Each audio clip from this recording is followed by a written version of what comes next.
Goodbye ICC 2026, Tatay Digong excited na. Ayan, syempre itong balitang ating matutunghayan ngayon ay nagmula kay Robin Sweet Showbiz. At ito po ang inyong lingkod na si BT na magbibigay ng reaksyon at komento dito sa video na ating matutunghayan ngayon. At huwag na natin pagtagalin at sabay-sabay na nating panoorin ang laman ng video na hatid sa atin ni Robin Sweet Showbiz at bibigyan natin ng reaksyon ng balitang ito. Pasok!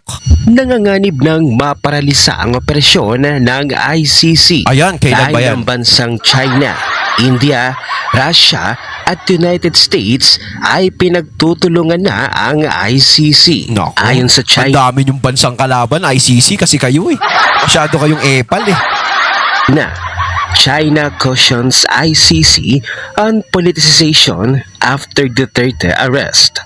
China enjoined the International Criminal Court to act prudently and avoid politicization or double standards in reaction to former President Rodrigo Duterte's arrest. This is an important sudden incident. China has noted the news and is closely following how this might develop. Sa sunod-sunod na kamalasan na dinaranas ngayon ng ICC, lalo na ang mga hukom ng ICC, ang pagka-revoke ng kanilang visa, hindi magamit ang mga bank accounts, simula na ng pagguho ng International Criminal Court. Akala kasi ng ICC, napakalaking swerte sa kanila ni Tatay Digong nung napunta sa kanila si Tatay Digong. Diba? Kita nyo nga, dito nga sa Pilipinas lahat ng bumabangga sa Duterte nagsasaper diba? Kita nyo naman nangyari doon nung eleksyon, nung midterm election. Binangga ang mga Duterte, dinala si PRRD dyan. Kita nyo naman yung nangyari sa Alyansa, hindi nakapasok ng solid. Kumbaga, kita nyo naman ngayon yung mga nangyayari, tapos kayo, nakisaw-saw pa kayo. Ayan, ganyan. Ay, nako. U.S. sanction to ICC judges. Types of sanctions explained. Financial sanctions, bank accounts and assets, asset freeze. Any assets and funds the sanctioned ICC official holds in the U.S. are frozen. Assets passing through the U.S. financial system, including dollar-based transactions, are blocked. Visa sanctions, travel ban, visa denial. Sanctioned ICC officials cannot get any U.S. visa, Inabot ang malas, tourist, no? work, diplomatic, transit. Visa revocation. Existing U.S. visas Grabe. can be revoked immediately without hearing or due process. No transit rule. Officials cannot transit through the U.S. Business and professional restrictions.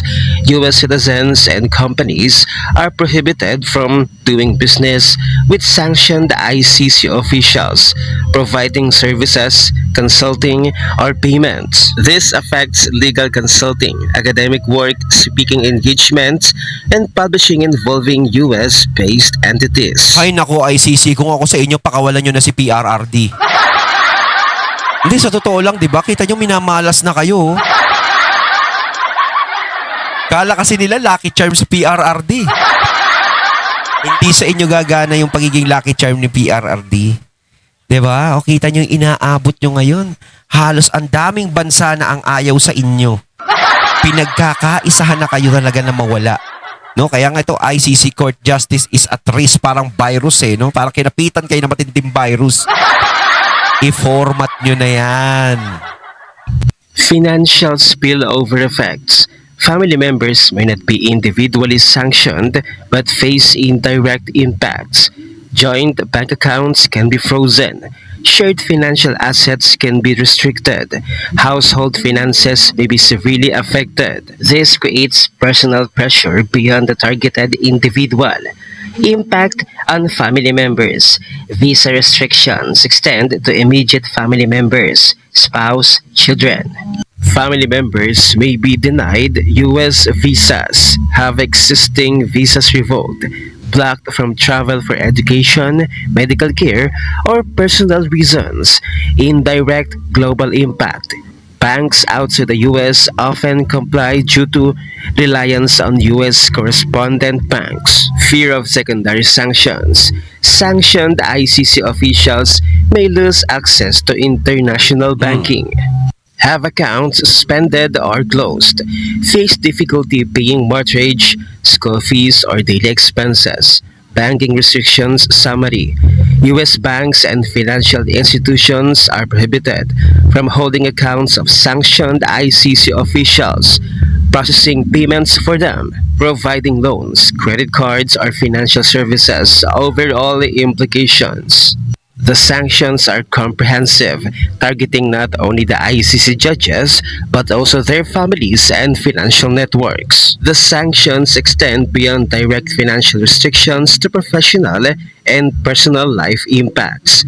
The US uses its financial system dominance to enforce these sanctions globally, affecting international banking relations. Kaya tipinamuka ng Certified DDS sa si Yun, si Madarahug Madarahug. na talagang ito na ang simula ng pagbagsak, pagguho at tuluyan ng mawawala ang International Criminal Court at posibleng makauwi na ang dating Pangulong Duterte. Oo, kapag nawala na yung ICC na yan, wala na.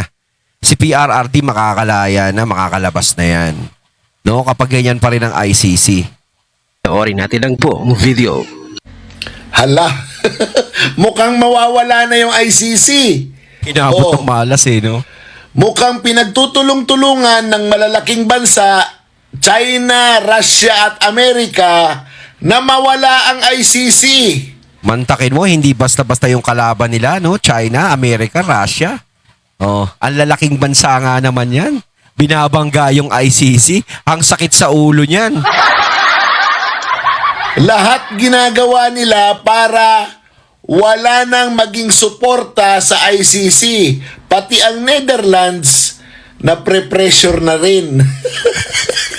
Meron naman daw silang panlaban si Trillanes. Yun ang best friend ng ICC. Yun ang ipananggan nila kay ano sa mga Amerika, sa China, tsaka sa Russia. Paano ngayon yan? Yan ang problema sa inyo kasi ICC, masyado kayo nagpapapaniwala kay Trillanes. Pati tuloy kayo nagkanda-hetot-hetot na. Eddie, I'm coming home, I've done my time. Yes. Kami naman ngayon na magiging dilaw. Oh, pero hindi kami Sayang magiging ang airport. bayot. Ha? Hindi kami magiging airport. Hindi kami papayag ng ganon, ha? Walang mangyayaring ganon. Sa tarmac Oo. pa lang, papalibutan na yan. Alam niyo naman, yung mga DDS, sabi niyo, di ba? Mga DDS na mga tanga, o mga tanga kami, o di pupunta kami dun sa tarmac, i-escortan namin yung dating Pangulo na hindi mabaril, ha? Yon.